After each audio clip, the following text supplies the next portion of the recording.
Good morning, everyone. Morning. How's it going? It is good. How are you? Pretty good. It's Wednesday. Yeah, halfway through the week. Hey, Mom. Okay, so I think Allie or Melanie, which one of you wants to, oh, it looks like we're seeing somebody's screen. Yeah, Melanie was sharing her screen the whole time just to keep it easy instead of us going back and forth. Yeah, great. That's not my screen though. Okay. Jennifer, did you mean to share your screen? I don't know that she did.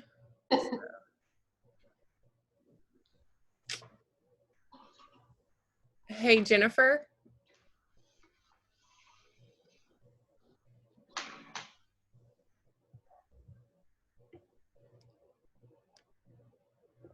Jennifer, I'm not sure how to stop a screen share. So I think if you go to like kind of hover over her picture and go to those little 3 dots. Okay, there we go. Got it. Yeah. Okay. Melanie, are you able to share your screen? I just want to make sure we have all that. Yeah. Let me see. Okay. And Mel, you're kind of dark. I know. I'm trying to work on that. That's why I was moving around so much. Cool. Once I see if I can do this first, then I'll. Can y'all see that? Yes, ma'am. Perfect. Okay, so Melanie and Allie, quick question. I have your long bios here. Is that what you guys want me to read off before, or do you guys want me to just hand it off to you and you want to do intros of each other? Either way is fine with me. Do you have a preference, Mel? No, I don't mind either way. Whatever you guys want is fine. Okay. I'll just read them off unless you guys want to make it more personal. It feels weird to introduce ourselves, so if you're... I kind of thought, but sometimes people like their own.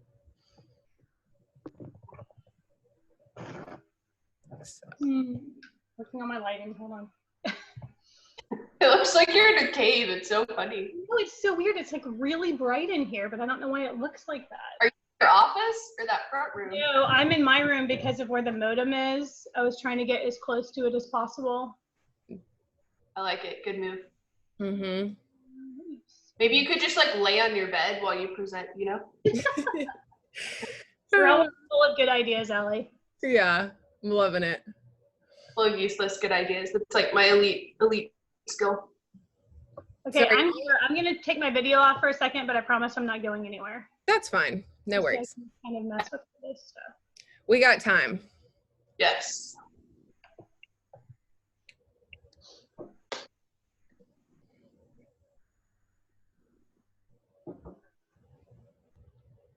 So y'all are still at home, I take it. We are at home indefinitely. Yep.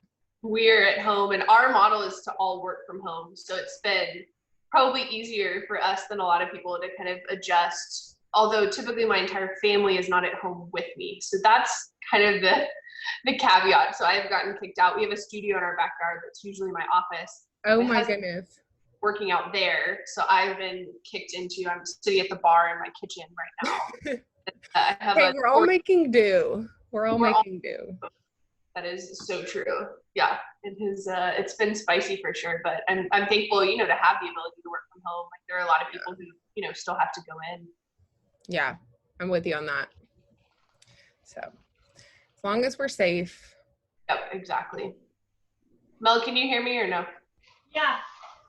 So just fair warning, if for some reason I turn my video off in the middle of your presentation, it's to go pee. I'm 8 months pregnant, so just warning. Oh my goodness, well congrats. That's what an exciting time. Yes, it is. I just didn't want you to think I was leaving you hanging. I should be fine, but TBD on where the baby is sitting in 30 minutes. I think that's fair. Hey, Sarah. Good morning, Sarah. Which Sarah? My dog. I think you're muted, Sarah. I just wanted to say hi real quick. I'm gonna step back off, but thanks again for doing this. We have a good showing today, and I'm looking forward to it. It's always nice to develop content and then get to use it more than once. You know, it's like after you've done all the research and put together the presentation, we're like, well, we might as well keep giving this. So.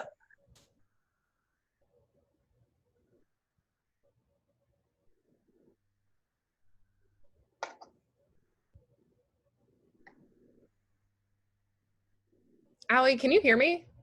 Yep. I cannot hear you. That is so weird. I'm gonna.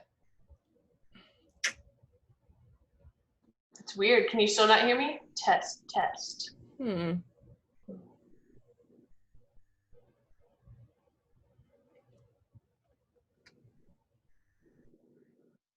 can you hear me? Yes, I can hear you totally fine. Is my light any better now, Allie? Yes. A tiny bit? Yeah. I think I had too much natural light behind me. It was like causing weird shadows. Too sunny. Yeah, that's better. I can like see your face now.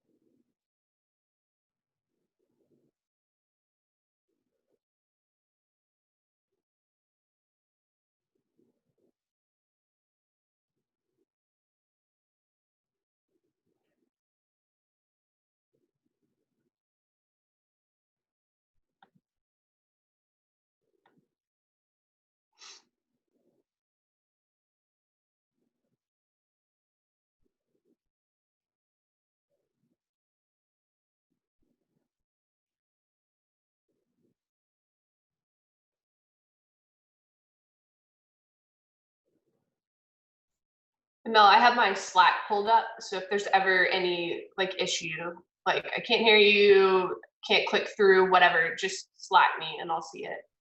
Okay, got it.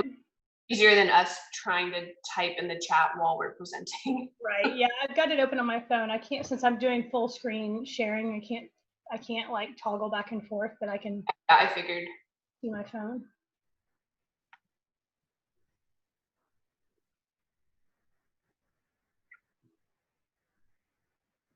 Okay, I'm gonna run to the restroom and leave you to enjoy my living room plant.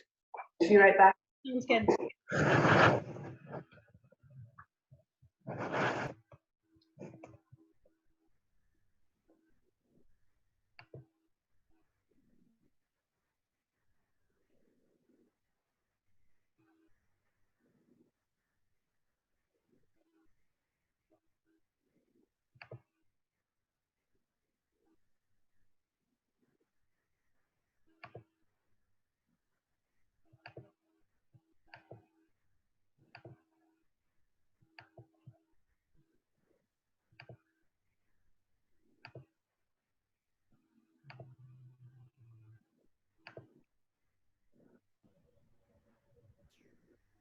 Hey everyone, can y'all hear me?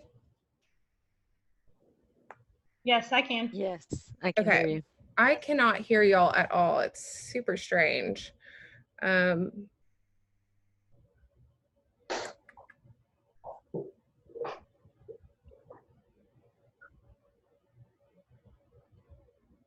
so go ahead and start with announcements. For some reason, I do not have audio.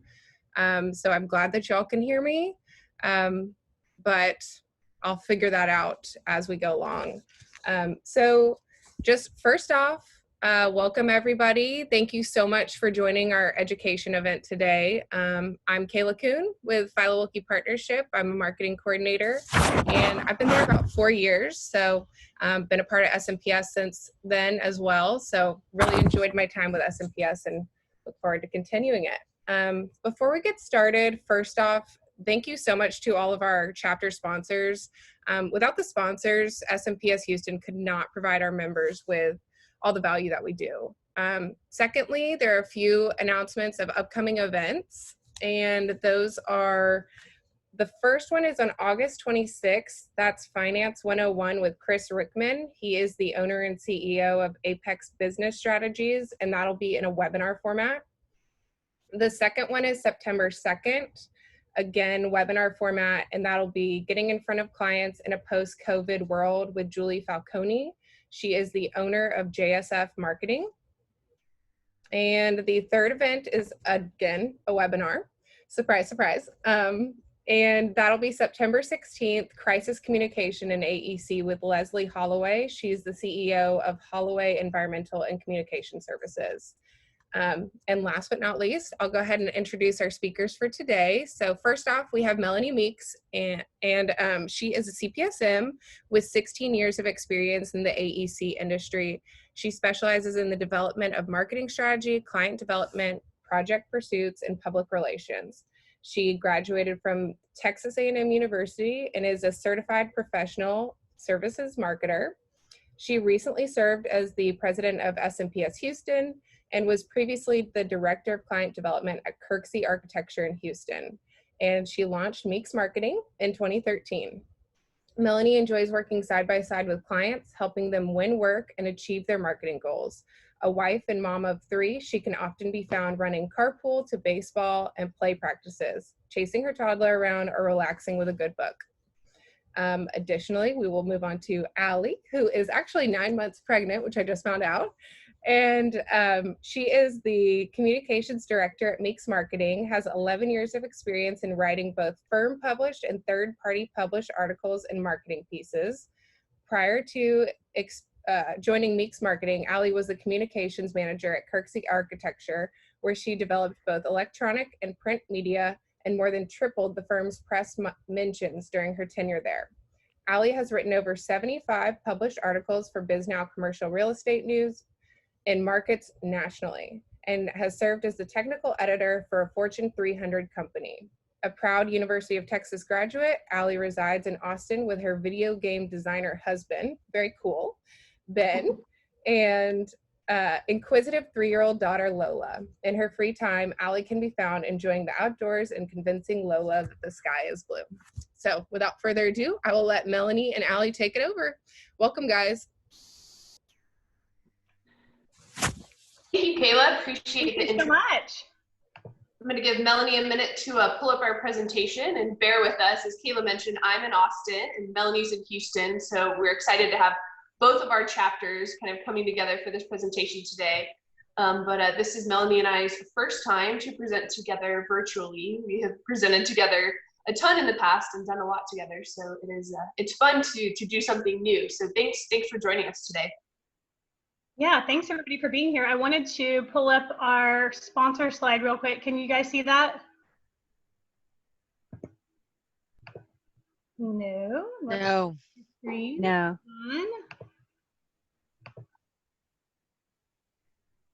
Yes. There we go.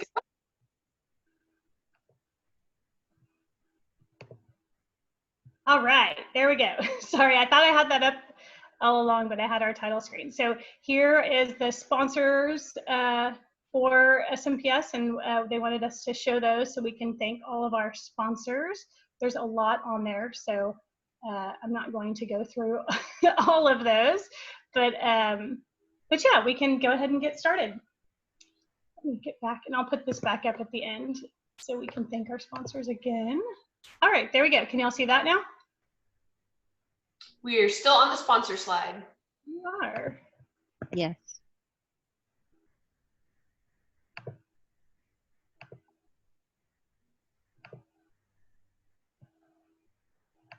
All right, let's try this again. Share screen.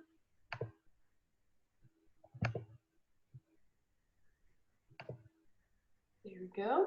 How's that? Yep, that looks great. Yay. All right. Again, thank you guys for your patience as we're navigating this virtually and in 2 different cities. Melanie and I are excited to be with you guys today to present the Right Track Baby and to talk a little bit about some tips and tricks, practical tips and tricks for improving our proposal writing. So today, our set list, we'll have a brief intro.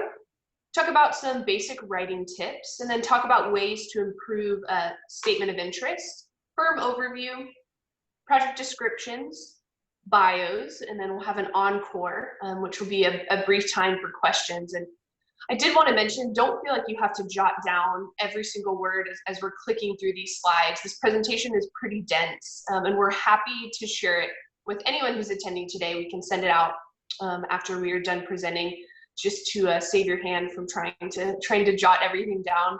I also wanted to mention that if you have questions as we are going through the content, feel free to add those in the chat box, and then at the end we will work through them. And if we don't get to your question, we will obviously follow up, reach out to you.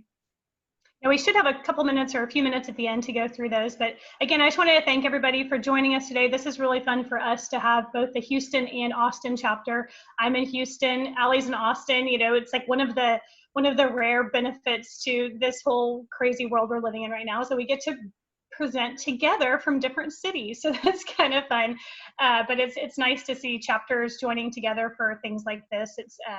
It's fun to see a lot of familiar faces and new faces. So thanks for joining us, and I hope you guys get something out of this today. All right, so the first question we want to ask is why. So why are we here today? Why are you guys, taking an hour out of your busy schedules to talk about this topic? And why does improving our proposal writing matter? What's the end goal?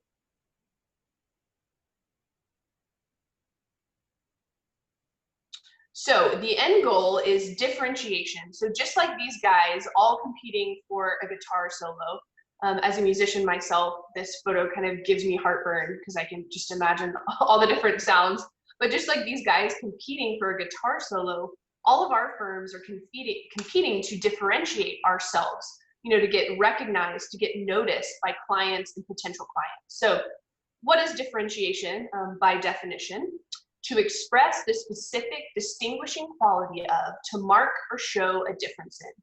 So differentiation means trying to distinguish ourselves and trying to show how our firm is different, why our firm should be selected for a project. So speaking of why, it's crucial to understand why you won or why you lost a project. Debriefing is crucial. So I think sometimes the temptation when we win a project is to say, yay, get excited, ring the bell, and there's always so much to do at the kickoff of a new project, to kind of just move forward and assume we did our job. But it's actually just as important to debrief when you win a project as when you lose.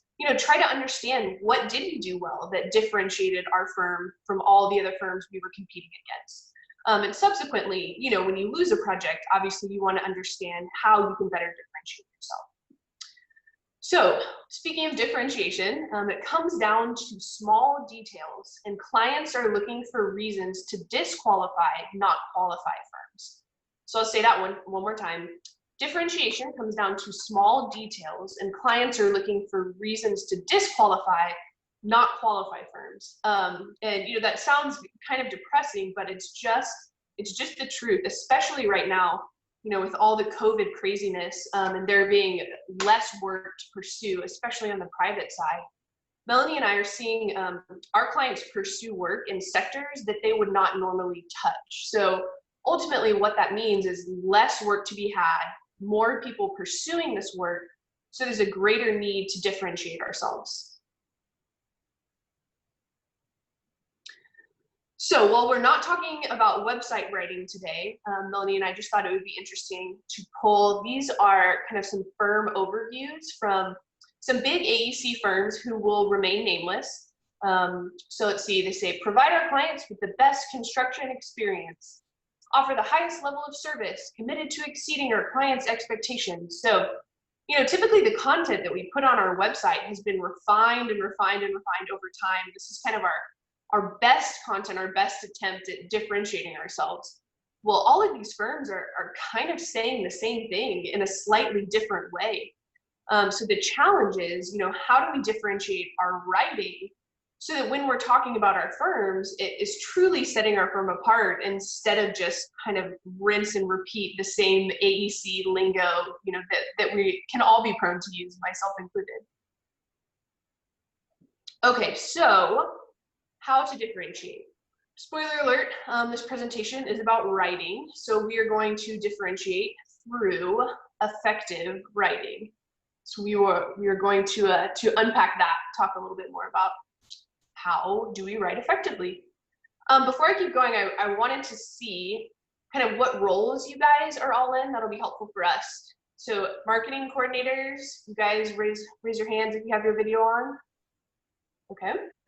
Have any marketing managers on? Yes. Right. Any business development folks? All right, I kind of do that too. Nice. And let's see, graphic designers who kind of specialize in design. Yep. And yeah, sales, someone mentioned sales. Sales and BD kind of go together. So that's just helpful for us to know, who's on the call today and where you guys are coming from. Ah, technical writer. Yes. I do a lot of technical writing myself. I can relate to you. Great, thanks guys. Nice. So 3 basic writing tips that we're going to talk through are consistency, clarity, and measurable writing. So we want our writing to be consistent, clear, and measurable. So we'll unpack and break down those big points a little bit. So I love this Bruce Springsteen quote. It says, "Getting an audience is hard. Sustaining an audience is hard. It demands a consistency of thought, of purpose, and of action over a long period of time." And I think the same thing can be said, about marketing. Getting an audience in front of our potential clients is hard. Keeping that audience, keeping those clients in hard, it demands consistency on our end as marketers, thoughtfulness, purpose, and action to kind of maintain those relationships over time.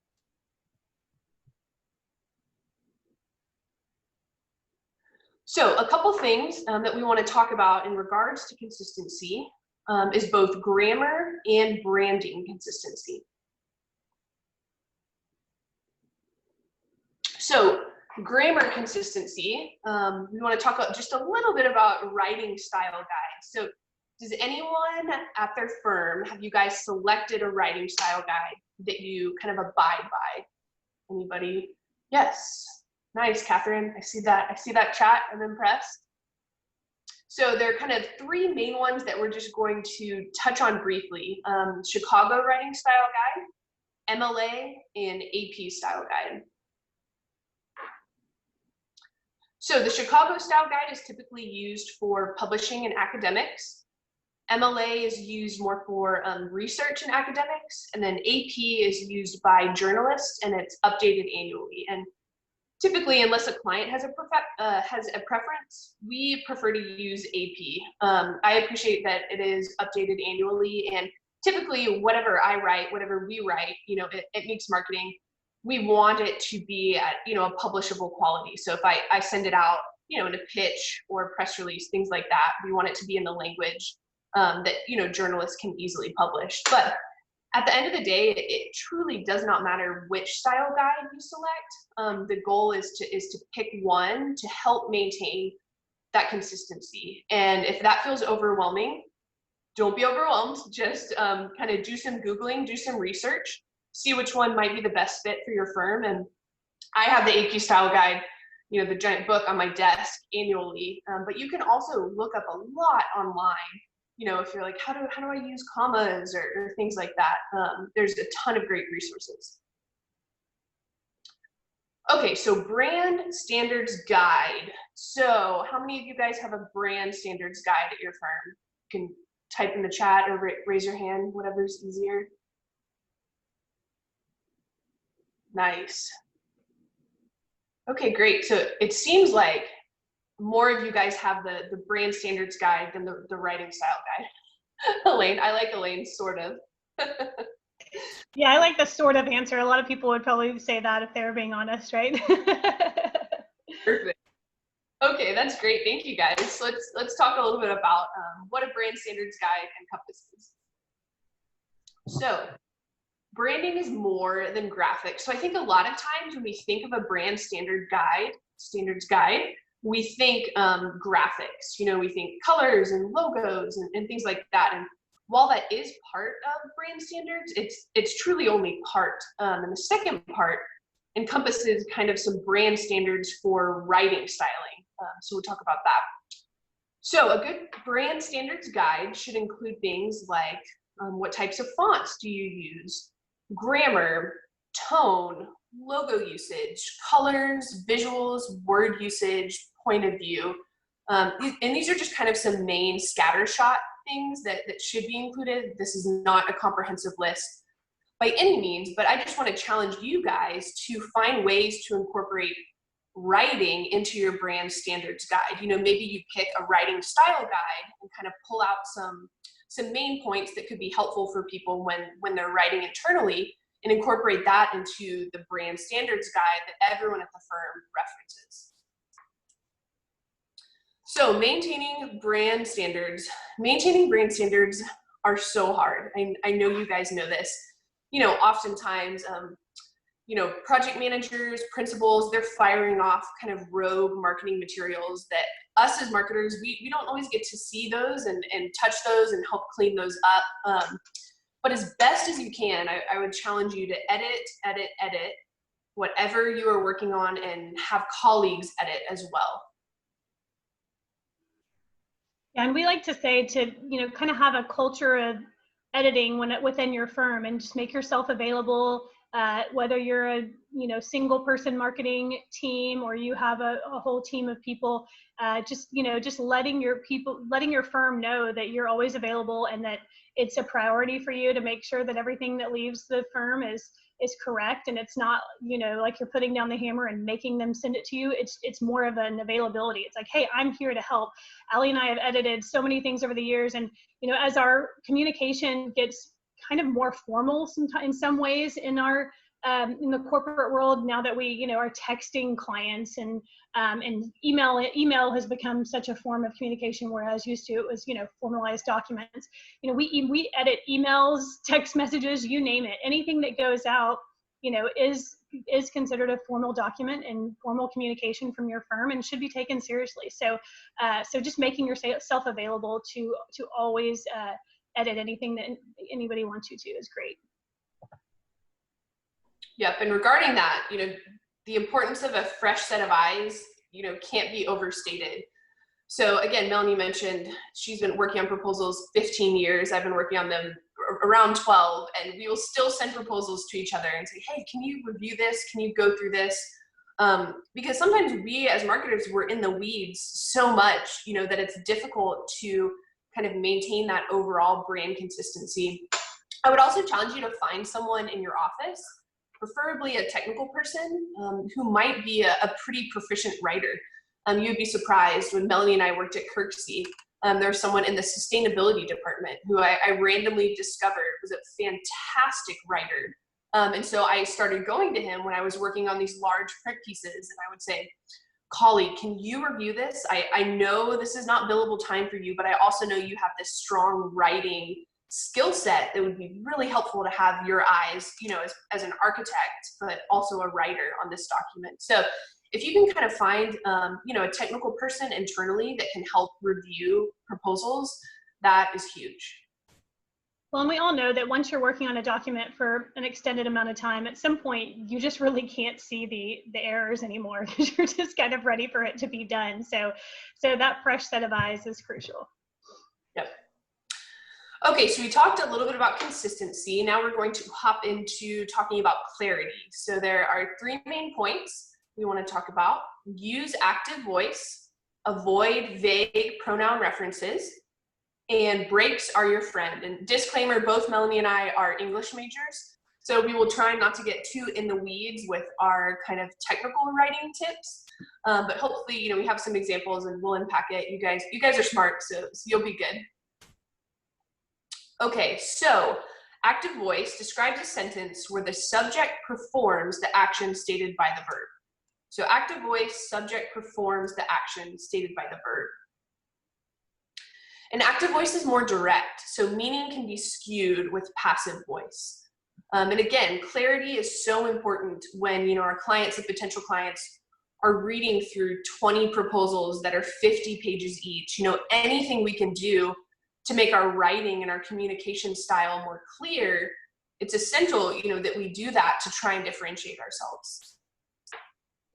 Okay, so some examples. So you have to really get creative with this example because we all know that the architect never cleaned the desk to begin with.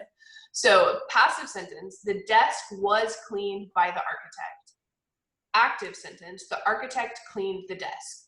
So again, you can see it's just much more direct and clear and straightforward. Another passive sentence, the building was designed by our firm. An active sentence, our firm designed the building. And again, these are very simple, straightforward examples, but with a more complex sentence, it can become even more confusing if you're using passive voice over active voice. So I want to talk a little bit about avoiding vague pronouns. It, that, this, he, she. Hear me, we're not saying don't use pronouns. That would be impossible.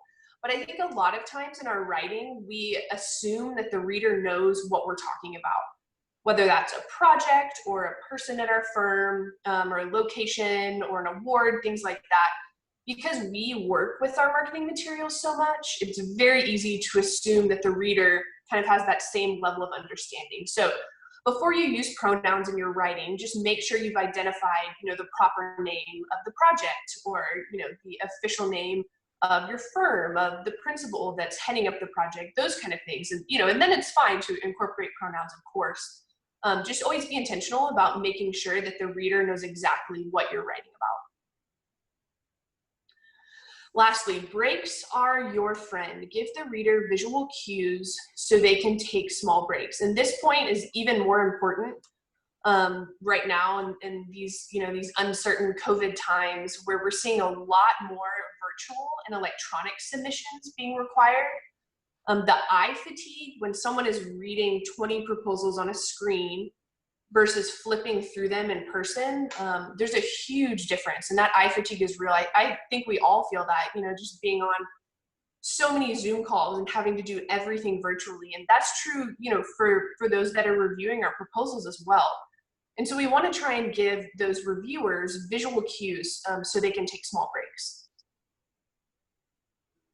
Yeah, and breaks just can also make something more beautiful to look at. Anything you can do to make it more aesthetically pleasing and easy on the eyes is going to just potentially relax the reader and make them a little more engaged. I had a call with a client the other day, and he was saying that he had been on Zoom calls from 9 to 4 and was just kind of lamenting that literally his eyes are just in pain by the end of the day. I mean, we're not getting as much fresh air because of this, the nature of all of this. We're not seeing people face to face as much. So we really just, like Allie mentioned, have to take all of this into account whenever we're putting together these documents for these people to review. Yep. And a few easy ways to create breaks, line breaks, paragraph headings. I love paragraph headings because we all know, the reviewers are just flipping through printed proposals or scrolling through electronic proposals. And if you have these paragraph headings that call out kind of your expertise and your experience, whether they read all the text or not, they'll still kind of get the gist of why your firm is different and what makes you different. And like Mel mentioned, white space. White space is even more important now, because of these electronic submissions and the eye fatigue and the screen fatigue. We want to give our readers and our reviewers mental and visual breaks as they're, pouring through 20, 30 proposals. Okay, so this is my favorite part of our presentation. So if you only have kind of one takeaway from today, I hope that this is it. So we are going to talk about using measurable writing. So using quantitative instead of qualitative adjectives.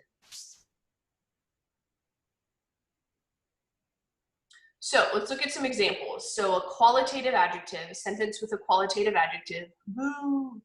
The firm designed many office buildings. A quantitative sentence. Yay.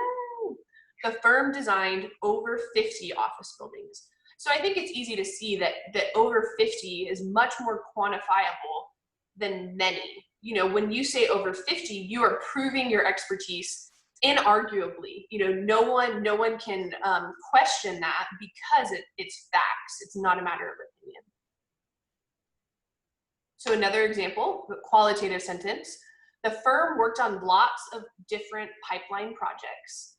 Quantitative sentence, the firm worked on both large and small pipeline projects. So again, those adjectives are much more quantifiable and specific. They could prove they worked on both large and small pipeline projects. And I wanted to make this note too, that sometimes when we use those qualitative adjectives like many, lots, a ton, it actually appears that we don't have much experience, because if we did, we could include a quantifiable number. So I would caution you, even if you only have 3 pipeline projects in this example, you can say 3 similar pipeline projects, something like that. So you can get creative with how to present quantitative adjectives, but in general, qualitative adjectives just are not effective at differentiating our firms. Yeah, it ends up sometimes coming across as an exaggeration, and especially when you're putting together a proposal document, all of your experience is going to have to be outlined in many different ways throughout that proposal. So if you make that statement as to having lots of different pipeline projects, and then on your list page or in your project section, you list 3 of them, the truth is going to rise to the top pretty quickly there. And clients, want you to be straightforward. And if you have 3 extremely relevant projects, you have 3 extremely relevant projects. Focus on that. Don't try to fluff up your experience that's not there. Mm-hmm. And one more example, qualitative, Sarah provided quality assurance on every project. First of all, that's probably not true, but you can see how every is a qualitative adjective. Instead, a better way to say that, Sarah provided quality assurance on over 100 projects in her 10-year career. So again, just think measurable. Think, are the adjectives that I'm using, could they be measured, or are they subjective? Could someone argue and say, you only have 8 projects, that's not many, why are you saying many? Instead of many, say 8 similar projects. So again, just want to reiterate this, and then we'll move on, but using measurable adjectives can help differentiate your firm because they're not fluffy generalizations. They're quantifiable proof that your firm is uniquely equipped. So again, in this challenge of trying to figure out how to differentiate ourselves, this is a very easy way, to start doing that in your proposals, because those measurable, fact-based adjectives are proof that your firm is uniquely equipped for whatever project you're pursuing. So we wanted to make a quick note about stats. Melanie and I love stats. Stats are kind of the most measurable form of information because they're simply numbers. And we love incorporating them all throughout the proposal, whether that's the statement of interest or kind of sidebars. We had a client who we were submitting a giant proposal with them for the city, and we decided that we would use each tab to include some unique stats that they had, because the city, submission is a bunch of forms, and so with these tabs, we were able to show off all of their statistics that might not have fit perfectly within the requested information, but helped communicate that they were qualified for the job, and ultimately they won it. I'm sure not just because of the tabs, but I would like to think, that us finding a creative way to show off their experience and differentiate their firm helped them with that job. So some industry stat examples. I'm sure you guys are already using some of these. So square footage of project types, number of similar projects, number of projects a team has completed together. And this is a really big one. Melanie and I were talking about this slide, practicing the other day, and we're seeing more and more that clients are requesting you to note which project you have already done together as a team. And this is a huge way to differentiate your firm. If there's a giant black cape architect, from New York City, I'm not hating on New York City, but just say, trying to win work in Houston, and you and your consultant team have done, 30 local projects, that's a big differentiator. And then the number of clients your firm has done repeat projects with. I think that's a great stat, especially if it's, I'd say over 80% that just proves that once people work with your firm, they want to continue that relationship and want to keep working with you.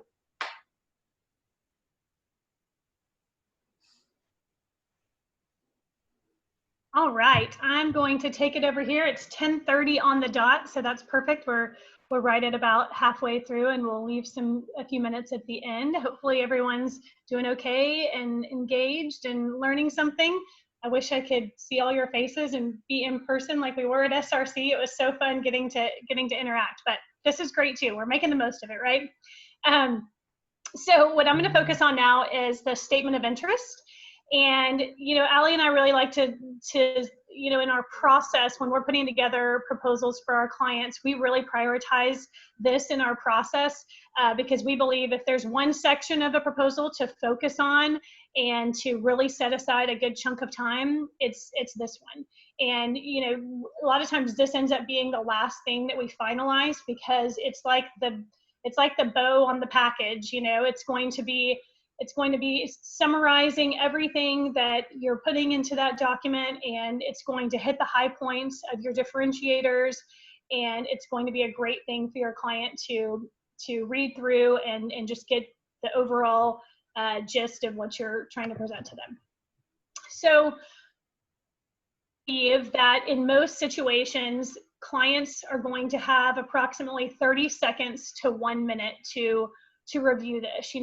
They're likely kind of allocating their time in accordance with how many proposals that they have, been tasked with reviewing. So, maybe they have 20 proposals they have to get through, and so they're spending, 5 minutes max on each proposal. Well, believing that this is such a power-packed page, we do think that clients will spend a decent chunk of time. I don't believe that they'll spend 30 seconds to a minute on any other page. I just don't think they have the time allocated for that. It's going to be a lot more, just kind of flipping through. And that's why things like what Allie called out, like the paragraph headers and, bolding text and, making things graphically pleasing where you're pulling out different pieces of information. Those are crucial throughout the entire proposal because you're spending so much time writing this content. You want them to get across what you're trying to get across to them. So make it as easy for their eyes as possible to pull out that important information. So capture a client's attention quickly. So, whenever you're writing, when you're writing anything, but especially the statement of interest, it needs to read like a story that you're trying to captivate your client. You're trying to reel them in. It's like when you start a book and you're trying to make that decision as to whether you're going to be committed to it or not. Like, I don't know. I read the first chapter. I'm trying to decide if I want to stick with it or not. That's kind of what this statement of interest is like. You're letting them know that your team is worthy of this project, and you want them to pay close attention to your proposal document. So make it about the client. Everyone's favorite topic is themselves. And, we're going to go into this a little bit more, but, we hear this a lot, and it's sometimes easier said than done because the client's directly asking you a bunch of questions about yourself, right? And about your team. So it's easy to just want to respond to that and just, okay, we, here's what we do, here's what we are, here's why you should hire us, that kind of thing. But as much as we possibly can, whenever you're writing your content, turn it back on them, make it more about them, and there's going to be a level of comfort that you're going to establish, hopefully, with the client, and them knowing that you've done your part. So let the RFQ lead you. Don't base your content on previous RFQ and RFP responses. So this is another really easy rut to get into, and we've all done it. You get that proposal, you're juggling a bunch of different deadlines, you're juggling a bunch of different things, and you get that proposal, you look at the deadline, and you go, oh, I got it. There was that one that we just did. I'm going to open that document, and I'm going to start going through, and I'm going to just change all the names. So that's what we mean by this. Let the RFQ lead you. Don't let your past responses lead you. Look at that document. They put together that RFQ document for a reason. I know sometimes these RFQs don't seem as thoughtfully put together as we would like. We know that they're regurgitated and stolen from other people and all that. We all know that, but they know what they put out there. They chose to put that out there for a reason, and we need to really customize our documents as such and make it align with their RFQ. Again, going back to making everything easier on these readers, you know, they're reading a bunch of different proposals, and so they expect them to, you know, read in the same manner as what they put together. All right, so take the time and do your research. This is going to really help you in your writing. Before you just dive into that document, thoroughly read through the RFQ, thoroughly look through their website, you know, not just the direct client's website, you know, find out who has been potentially involved in the lead up to this project.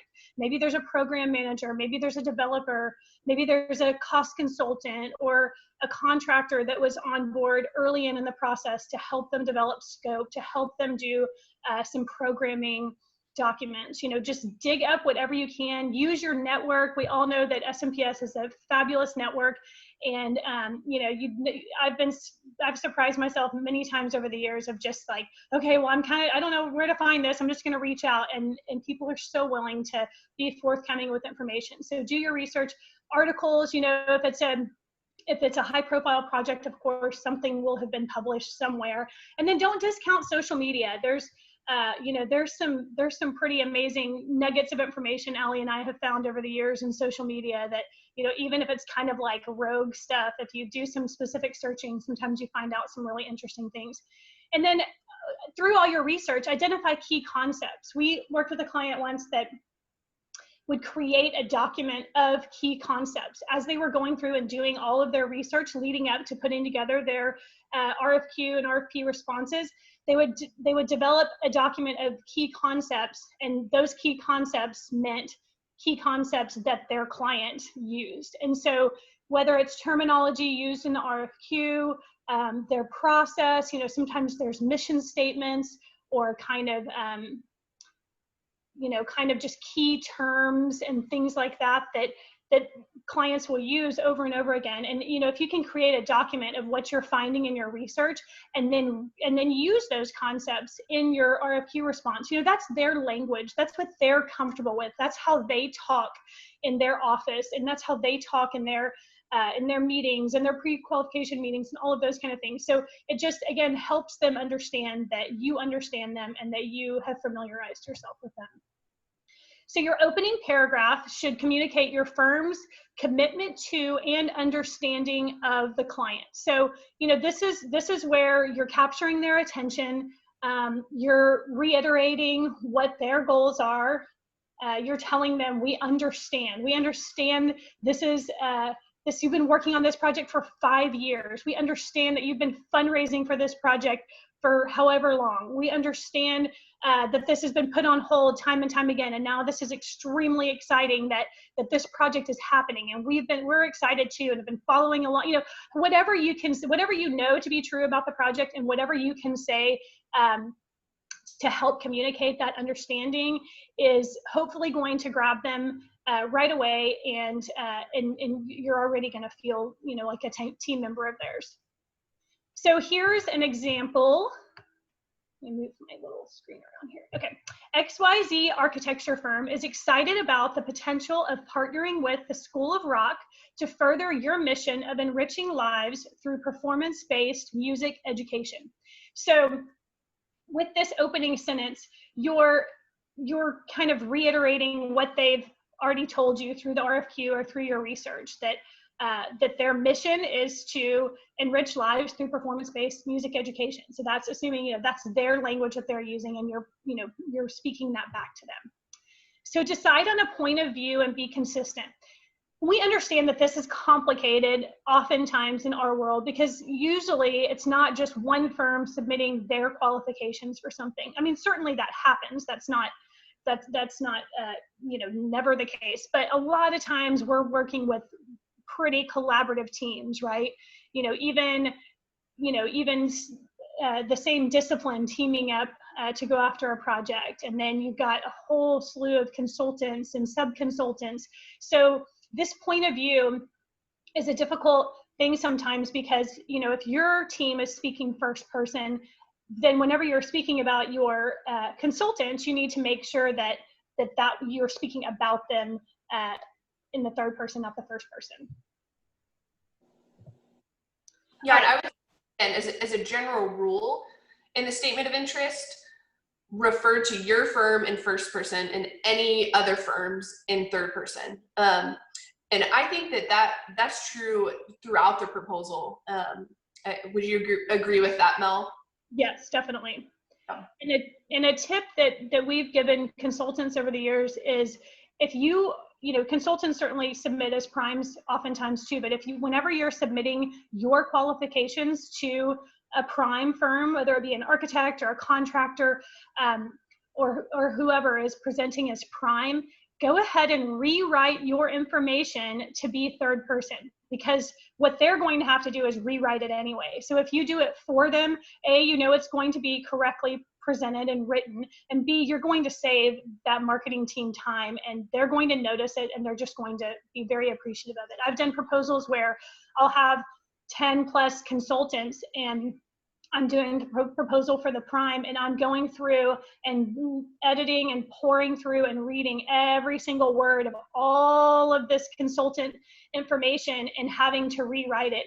And, you know, it's hard to find all of those pronouns and to change every single one. So you'd really be doing them a favor if you just went ahead and changed that. But if you are the prime tasked with that, I know it's tedious, but you just have to do it. You know, maybe that's something that you know can be delegated from an editing standpoint. You know, whenever we talked a lot about editing already, but I'm going to make another point.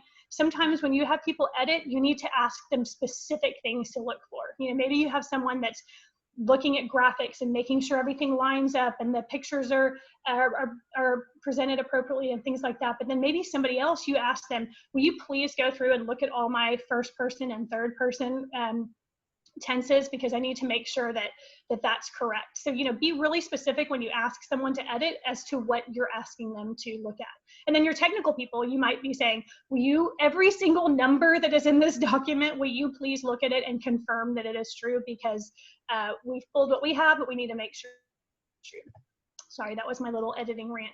Okay, statement of interest. So continuing on this, so effective content. This certainly isn't, you know, meant to be a comprehensive list, but these are things that are usually included in a statement of interest and can be effective. So years of experience working on similar projects to what you're pursuing, a list of similar projects you've completed, your team's experience working together. As Allie said, we see this over and over again prioritized.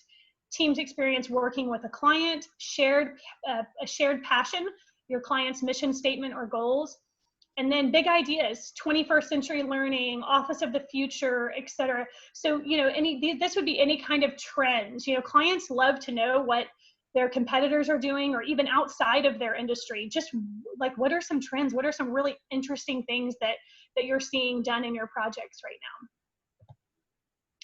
now? So on to your firm overview. So a firm overview is something that whenever we write this, we really have to make sure that it is just airtight and completely correct and sounds just really, really strong and nice, because once your firm overview is written and you put the check mark on it, I guarantee you guys have all seen this, but that thing will be used over and over and over again and repurposed for different things. And so you really want to spend some time on this and get some input and just make sure you're saying what you want to say. We all, you know, have seen the general AEC jargon where we all kind of say the same thing. You know, this is where you want to pack it full with your differentiators and what makes your firm unique and why clients hire you when they hire you over anyone else. You know, don't just say all the general stuff. Make it interesting, make it compelling. And so some of the places that we use these firm overviews are proposals, brochures, websites, award submissions, press releases, social media pages, you know, in the about section, you know, we put those in there. And, you know, there's many, many more cases too. We pop these in emails when you're doing an introduction to somebody. You know, that text that you write for your firm overview will be used a lot of different times. So it's all about knowing your story to tell your story. And this is, this is a great thing to interview people in your firm for, or interview your clients. Why did you hire us? What made you hire us? Or interview your firm owners to talk more about, the mission statement behind when the company was started. Just find out different nuggets of information that go way beyond the general story. And then, your story should include what you know to be true about the client's needs and why you are the right fit for this project. So again, it's all about aligning your story with their story. We know that you need this, and this is how we can help provide this. So bringing those two stories together to align the common goal. Yeah, and for each proposal, you should have a different firm overview. For every project that you pursue, you should be customizing your firm overview to fit. Yeah, that's a great point. All right, so effective content that can be included in a firm overview includes your year established, the number of people at your firm ready to support your project team. And a caveat to that, there's so many things that we're kind of providing advice on right now as it relates to this COVID world that we're still living in. So, in your proposal documents, you might want to address that whenever you're addressing the number of people ready to support your project team.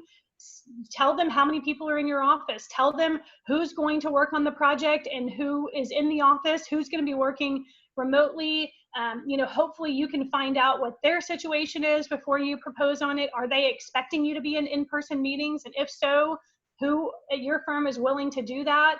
And, be honest with them about that. So, just kind of addressing that aspect of these times that we're living in. You don't want to just pretend like it's not happening. You want to, be real with them and tell them what you're doing to be safe and what you're going to do to keep them safe, and how your team that you're proposing reflects that. Design awards won, but not just design awards, any firm awards. If you've been on the best places to work list or anything like that, certainly clients love to see that kind of thing. Relevant projects completed, types of projects completed, services provided.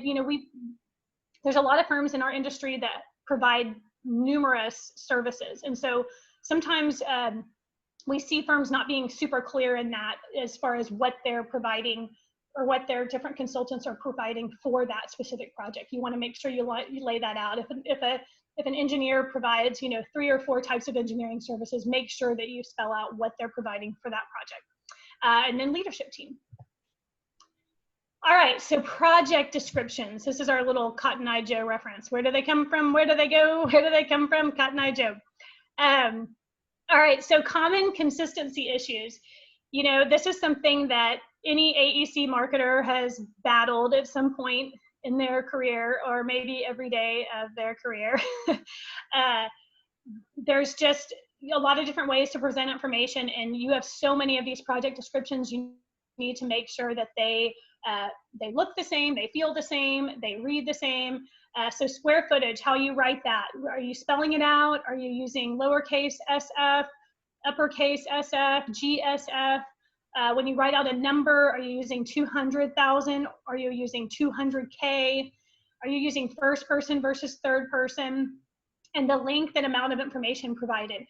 That's one thing that I see sometimes. If you're presenting 5 projects within a proposal, maybe one project's brand new and you don't have much information about it, and you have like one little tiny sentence, and then the next project has like 5 paragraphs and goes all the way to the bottom of the page. Well, it's obvious why that's the case, and we understand that. You probably want to try to balance it out a little more. Surely there's a way you could either just kind of expound upon the vision of the project, of the newer projects, even though it was just awarded, or maybe take out just some of the details of the one that's really, really long. Ensuring consistency, have a process in place. You really need to find a way to have an annual audit, and that can be however it works best for your firm. We've seen firms do it fresh at the beginning of the year when you come back to work after the new year. Some firms do it in the summertime, feeling that sometimes there's a little bit of a lull in the summer, sometimes not. And then or year end. Sometimes year end is a good place to do, but find a time, put it on your calendar, block out a week, and just know that you're going to spend a chunk of you don't have to spend that entire week doing that, but that's the dedicated time to do it. Maybe you're printing out all of your project descriptions and passing them out to the different superintendents or project managers and asking them to literally sign their signature to tell you that that information is correct.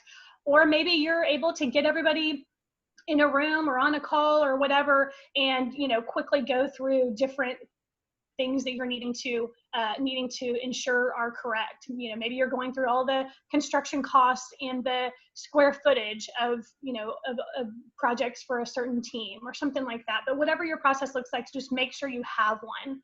And then thorough editing process. We've kind of beat this.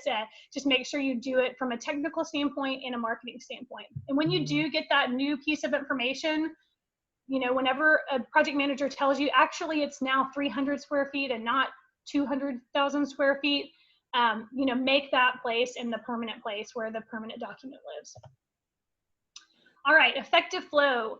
So some of the things you want to include in your project description: services the firm was selected to perform, the scope of the project, the unique features, and any obstacles overcome. Clients love this, and they love transparency. They love whenever you're willing to show kind of a peek behind the curtain and say, you know what, this actually got really messed up on this project, but this is what we did, and we got it back on track, and it ended up being a successful project, or whatever that might look like. Maybe there's obstacles you can tell stories about throughout this whole COVID process. This project was awarded in March, and it started and stopped several times, and here's what whatever has happened. Just be willing to tell those stories and not just pretend like everything's peachy and nothing has ever gone wrong in any of your projects. All right, bios. The purpose of a bio is to communicate experience, expertise, and fit. Some of the things that you will put on there is the position at the firm, registrations or certifications, years in the industry, years at the firm, and their education. Some of the expertise could include the typology of project experience, relevant clients they've worked with, and then organizational, like professional organizational involvement. And then the fits, the years designing similar project type, previous experience with client and community involvement. This is when you can kind of cater it to the particular client you're going after. Maybe that this corporate client supports a certain charity that person has been involved with. Certainly include that kind of thing. That will be meaningful. All right, here's a sample bio. As studio leader in the blank Boston office, Lisa is focused on not only servicing local companies, but also assisting clients who are expanding to that metropolitan area. A registered architect, she has led teams as project architect, project manager on a broad range of project types and sizes for such clients as PNC, Walton Street Capital, Grant Thornton, Bank One, JP Morgan Chase, CVS Caremark, and BP. Having joined Blank in 2000, Lisa brings significant professional expertise to her role on the Blank's firm-wide technical committee. Lisa holds a Bachelor of Architecture from the University of Illinois at Urbana-Champaign. So one thing to note on this, while that sounded like a mouthful, it is a great, concise overview of this person's really impressive career, right? And one thing also to note is that the education experience or the education is at the very end. So, it doesn't need to be in chronological order where you're starting at birth and telling all of their things. Education is important, but certainly in this case, all of the things she has achieved throughout her career is more notable. All right, so we got through all of our core content, and we have 6 minutes to spare. So I'm going to look in our chat and see. So anyone who asked for slides, we will just go ahead and send it out to all attendees today. And if you do not need them, feel free to shift delete your email. You will never know. So I think Christine Parrott had a question. She was talking about the first person, third person. So she said, would you introduce your prime for first time and third person to state the name of the firm? That's a great. Yes. I would say yes, because that kind of falls under the don't use vague pronouns section. So, if I'm writing a statement of interest for one of our clients, I would intro and say, XYZ architecture firm is excited to pursue this project. Next sentence. We've worked on 20 plus similar projects, and then you can kind of go into first person. So that's a really good question that, yes, even if you are using first person, especially in the statement of interest, you want to make sure you identify your firm and the point of view that you're speaking in first person from. Christine, did you have any other questions on that? Are you good? That is exactly what I was asking. Awesome. It looks like Eli had a question, and they said, in regards to content, can you go over the difference between the cover letter and the executive summary? The cover letter and the executive summary.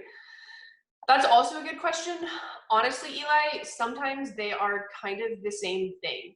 So I think when you're pursuing public projects, they typically want a formatted cover letter. So a letter that would look like you created it in, God forbid, Word, that has kind of the address and it's formally addressed to someone, double space, RE, what you're responding to, and then the body of the letter.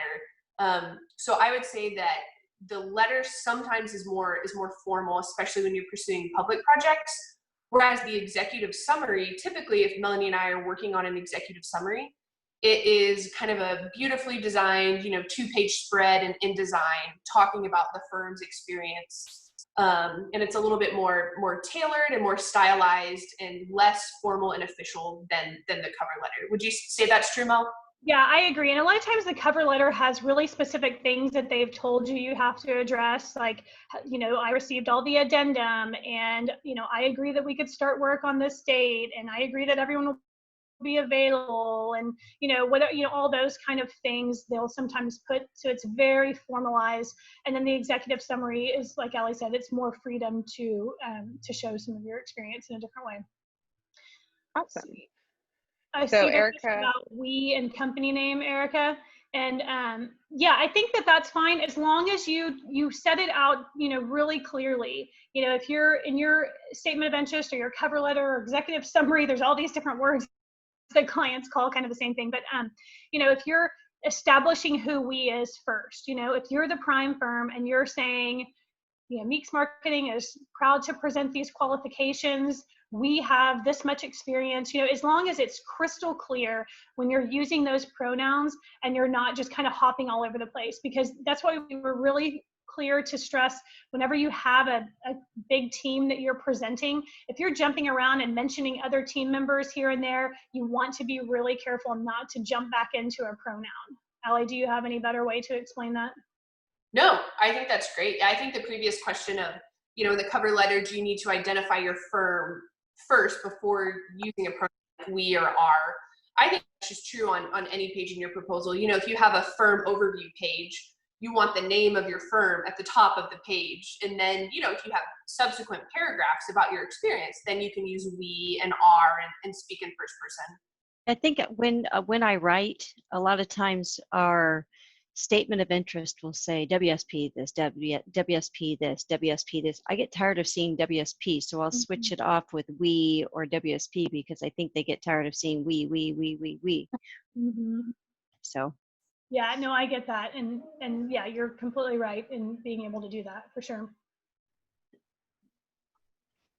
it looks like there's a couple more questions. If y'all have a few minutes, it'd be great to go through those. Hi, Diana. Thoughts on the project manager will lead the QA/QC review versus the project manager leads the QA/QC review? That's a good question. I love these in the weeds writing questions. So because the project is happening in the future, I would say will lead, to make it clear that you're talking about the project that will happen in the future, if that makes sense. Yeah, I would say the only caveat to that is if it's like a, excuse me, if it's like a process question and you're explaining, you know, the role of that person or something like that, you know, maybe you're explaining this is what that person does. They lead our QA/QC process on every project. But if you're addressing the project that you're proposing on, I would speak to the future, like Allie said. Yep. Someone asked for a template. Do you have any sort of template for cover letters you use, or does the format vary every time? Yeah, it varies for us. I mean, you know, as a marketing firm, we work with a ton of different clients, from consultants, architects, GCs, developers. So those templates are different every time. We work in InDesign. I will say that within each of those clients, we have templates that we repurpose and we use. So if you don't feel like you have a good, you know, statement of interest or cover letter template, it would definitely be worth taking some time to kind of, you know, just create that. With, you know, it's very simple. Have an intro, like we talked about, have, you know, 4 or 5 paragraphs with big bold headings of what the paragraphs are about, and a closing, so that when you're working on that, you're not starting from scratch. Well, I think these were all really, really great questions, and we appreciate Melanie and Allie taking time to give us this wonderful webinar. I know we miss seeing y'all in person, but this was the next best thing. So we'll be sure. I took notes of everybody's emails that wanted a copy, and then I think Melanie and Allie also have a list of the participants. So it sounds like they'll be able to share with y'all in no time. So thank you guys so much, and thank you everybody for joining. Great, thanks for Thank hopping you on. all. Everyone. Thanks so much. Thank you Bye-bye. guys.